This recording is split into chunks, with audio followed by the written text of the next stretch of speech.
ngayon, Ayan na. makikita na natin sinong team ang naligo, sinong makakaswerte dito sa Lord na to. Okay, dalawa Wait, ang kulang. Take note, baka pala yung minion wave dun sa may bottom na ito yung sinasabi natin na kailangan lagi pantayin ng Echo. Okay, dalawa ang kulang dito para sa Echo. 8 seconds para kay Sanford. Makakahabol nga ba sila? Kasi 16k na lang ang buhay ng Lord na ito habang siya ng Eagle.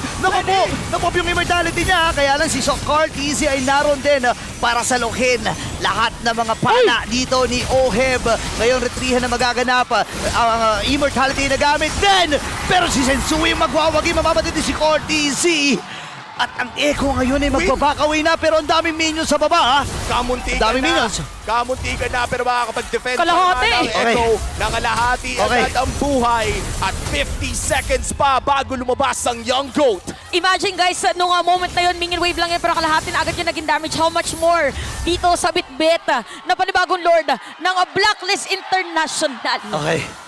So ngayon, kakalma yung Lord ay kasama nila. Lord Push ay parating na. Flicker play pero may shoot dog sa goal. Nakaiwas ha, pero may sipa din naghagawin.